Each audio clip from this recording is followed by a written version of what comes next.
शिंदेचा फार मनावर घेऊ नका.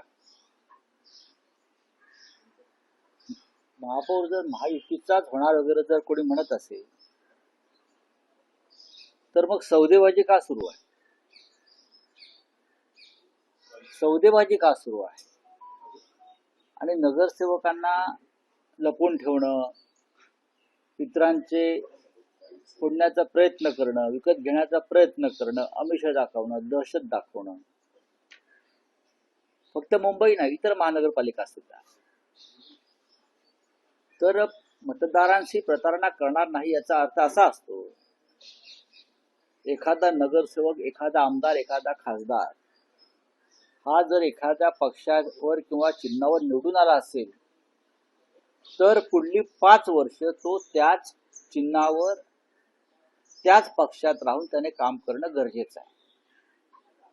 जर त्याला पक्षांतर करायचं असेल तर त्याने राजीनामा दिला पाहिजे आधीच्या पदाचा. पण शिंदेच्या बाबतीत तसं दिसत नाहीये किंवा भाजपच्या बाबतीत तसं दिसत नाही. ते दुसऱ्या पक्षात निवडून आलेले नगरसेवक, आमदार, खासदार यांना विकत घेण्याचा प्रयत्न करतात, विकत घेतले जातात. यालाच प्रतारणा म्हणतात. मतदारांशी हा मतदारांचा विश्वासघात आहे. किंवा पैशाच्या ताकदीवर, भ्रष्ट पैशाच्या ताकदीवर निवडणुका बिनविरोध करून घेणं आणि समोरचे जे लोक असतात आपल्या पक्षासमोरचे त्यांना पैशाच्या बळावर माघार घ्यायला लावणं आणि मतदारांना मतदानापासून दूर ठेवणं याला सुद्धा मतदारांची प्रतारणा म्हणतात. तर त्याने हा प्रतारणा मतदारांशी याविषयी त्यांनी अधिक खोलात जाऊन अभ्यास केला पाहिजे. नाही, त्यांनी जरी रिसॉर्ट पॉलिसी अवलंबलेली असली तरी भाजप हायकमांडनं सांगितलंय कुठल्याही परिस्थितीत कॉम्प्रोमाइज करू नका, दावा सुटू नका महापौर पदावरचा. माझ्या माहितीप्रमाणे दावा सुटणारी नाही. पण अशा प्रकारे ब्लॅकमेल करून काही दुसरं पदात पाडून घेता येईल का? म्हणजे त्यांना स्टँडिंग कमिटीमध्ये इंटरेस्ट असतो. तिथे पैशाचे महापौरांना फार अधिकार नाही. ते शोभेचं पद आहे. मुंबईचं किंवा आपल्याकडल्या अन्य शहरांचं महापौर पद हे लंडन किंवा न्यूयॉर्कमध्ये महापौरांना जे प्रशासकीय अधिकार असतात, हा निर्णय घेण्याचे, काही निर्णय बदलण्याचे त्या शहराच्या दृष्टीनं ते पॉलिसी मेकर असतात तिकडले मेयर्स. तसे आपल्याकडल्या मेयरना अधिकार नाही. त्याच्यामुळे स्टँडिंग कमिटी जिथे पैशाचे किंवा ठेकेदारीचे, टेंडरचे घोटाळे केले जातात तिथे या लोकांना इंटरेस्ट आहे. राऊत साहेब, घटस्थापनेचा दिवस आहे. सगळेच पक्ष आपापले नगरसेवक घेऊन आज घटस्थापन करतील कोकण भवनला. पण केडीएमसी मध्ये एक ट्विस्ट आहे. तुमचे 2 नगरसेवक नॉट रिचेबल आहेत. त्यांच्या घरावर नोटिसेस चिटकवण्यापर्यंत बघा, परिस्थिती असं आहे की खरं आहे की आमचे 2 नगरसेवक आता आमच्याकडे कुठे दिसत नाहीये. त्याच्यामुळे कायदेशीर प्रक्रिया सुरू आहे. गटाची स्थापना करताना ते आमच्या जवळ असायला पाहिजे, नाहीतर त्यांच्यावर कायदेशीर कारवाई होईल आणि ते डिस्क्वालिफाय होऊ शकतात. उमेदवारांची निवड करताना अशा पद्धतीने काही होईल याची कल्पना नव्हती का? कारण निवडून आल्यानंतर आता असं आहे की चिन्हावर निवडून आल्यानंतरही नगरसेवक अशा पद्धतीने वर्तन करतात. एकनाथ शिंदे कोणत्या चिन्हावर निवडून आले होते? नगरसेवकाच्या काय गुण बसले? एकनाथ शिंदे आणि आमचे 40 आमदार हे धनुष्यबाणावर निवडून आले होते ना. मग तेव्हा जे तुम्ही म्हणताय की तुम्हाला अशी कल्पना नव्हती का? कोणालाच काहीच कल्पना नसते.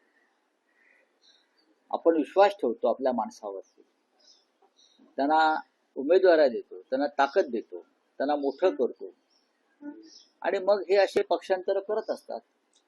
त्याच्यामुळे नगरसेवकांमध्ये त्यांचा जो बाप आहे तोच पक्षांतरातून निर्माण झालेला आहे.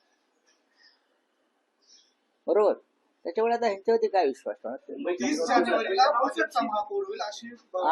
शिंदेच्या शिवसेनेने हॉटेल पॉलिटिक्स केलं तर आता भाजपने त्यांच्या नवनिर्वाचित नगरसेवकांसाठी फरमान काढलंय 10 दिवस मुंबई सोडून जायचं नाही. भाजपच्या प्रत्येक नगरसेवकावरती वॉचडॉग ठेवलेले आहेत. त्या भागातले कार्यकर्त्यांना त्यांनी सांगितलंय की या माणसावर लक्ष, म्हणजे नगरसेवकांवरती लक्ष, म्हणून ते घरीच आहेत पण त्यांच्यावर लक्ष आहे. ते कुठे जातात, काय करतात, कुठे बसतात, त्यांचे फोन किंवा जे नगरसेवक आत्ता ताज लँडसाठी कैद खाण्यात आहेत त्यांचे फोन टॅप केले जात आहेत.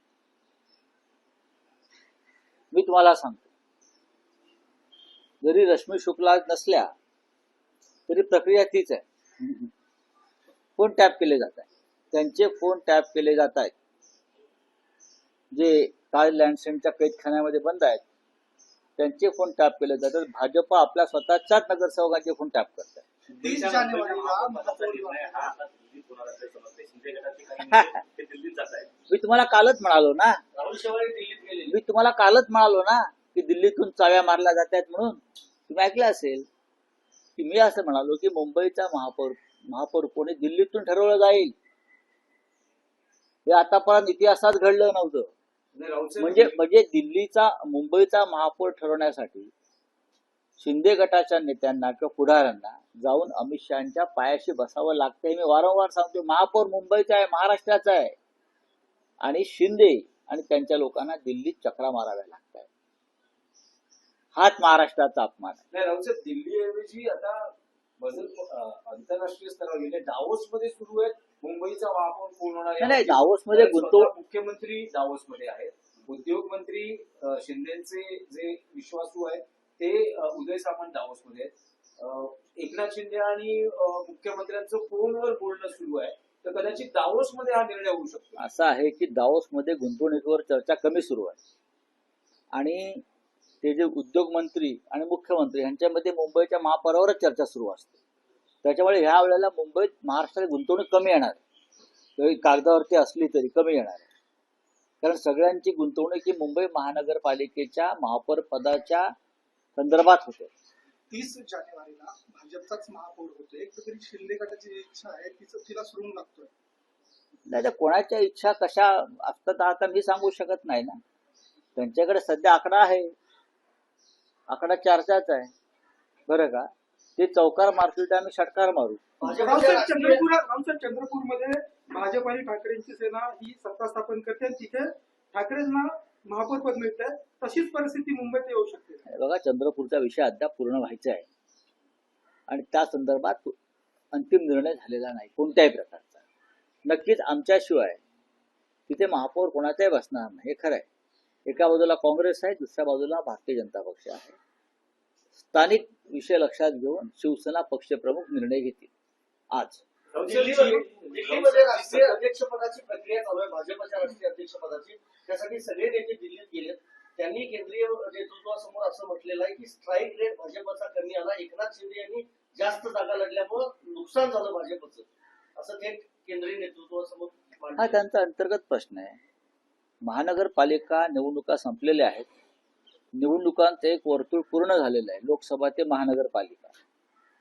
भविष्यामध्ये एकनाथ शिंदे यांना आपल्या बरोबर ठेवायचं की नाही याच्यावर सुद्धा दिल्लीमध्ये लवकरच चिंतन आणि मंथन सुरू होणार आहे.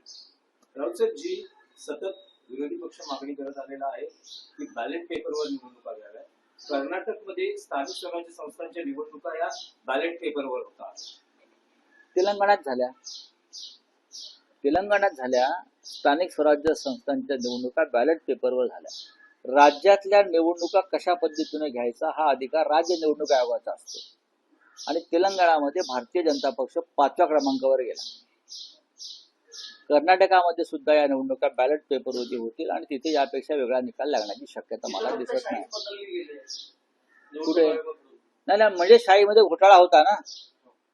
जर मार्कर आणि शाई बदलावी लागली याचा अर्थ तुमच्या शाईमध्ये घोटाळा होता आणि या बनावट शाईनं तुम्हाला काही जागा जिंकून दिल्या. रावसाहेब, आणखी एक आहे की परवा बाळासाहेब ठाकरेंचं जन्मशताब्दी वर्ष सुरू होत आहे. काही पक्षातर्फे काही कार्यक्रम आहे का? आहे ना. किंवा काही घोषणा केली जाणार बघा, पक्षातर्फे 23 तारखेला बाळासाहेबांच्या शताब्दी वर्षाला जी सुरुवात होते आहे तर नक्कीच कार्यक्रम असणार, सोहळा असेल.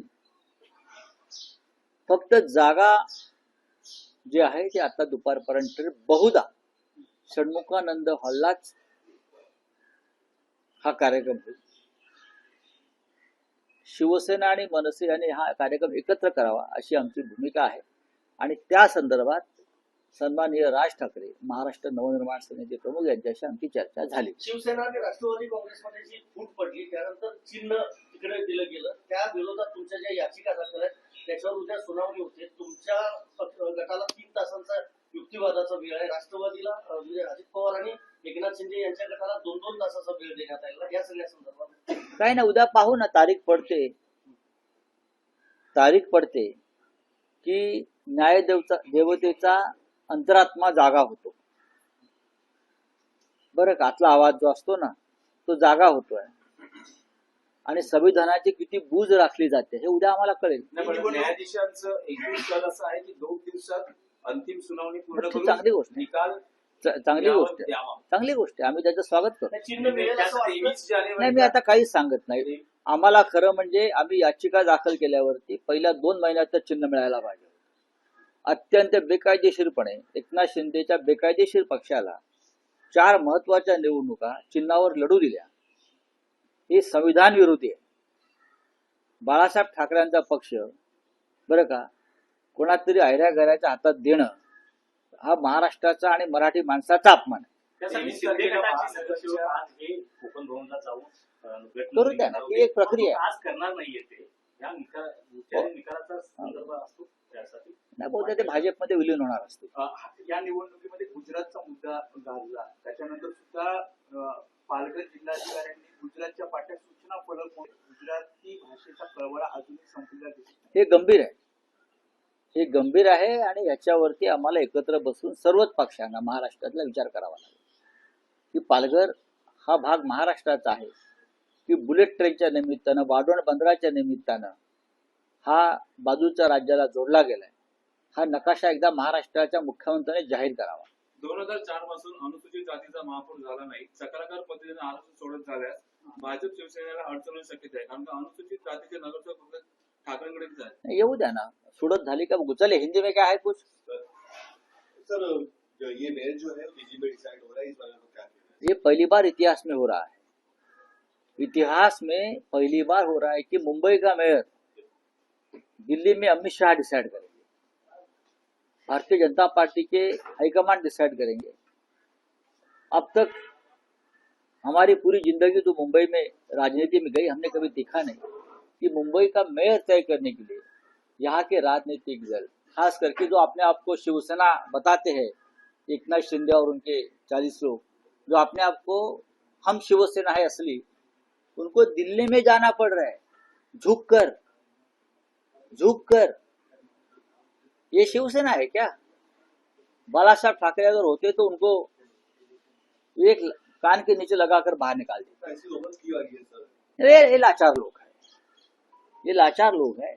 उनको स्वाभिमान नहीं है, उनको अभिमान नहीं है, उनको अस्मिता नहीं है. बस उनको सिर्फ सत्ता चाहिए और सत्ता के लिए दिल्ली के तलवे चाटने के लिए ये लोग तैयार हैं. सर पालघर में गुजराती बोर्ड लगे हैं, साइन बोर्ड लगे हैं, इस तरह का देखिए, गुजराती भाषा को हमारा विरोध नहीं है ना. मुंबई में गुजराती रहते हैं, पूरे महाराष्ट्र में गुजराती रहते हैं. गुजरात में महाराष्ट्रियन लोग, मराठी लोग रहते हैं, बड़ौदा में रहते हैं, सूरत में रहते हैं. अब CR पाटिल जो है वो जलगांव से है. लेकिन क्या ये पॉलिसी बनी है महाराष्ट्र सरकार की? अगर है तो गुजरात में भी मराठी बोर्ड लगा दीजिए ना. ऐसा कुछ नहीं, सभी भाषा राष्ट्रभाषा है. मोहन भागवत जी ने कहा है ना, सभी भाषा राष्ट्रभाषा है. तो मुंबई पालघर की भाषा मराठी है तो वहाँ गुजराती बोर्ड क्यों है? जो ठेकेदार वाड़वन बंदर पोर्ट के लिए आ रहे हैं उनके लिए लगाई है क्या?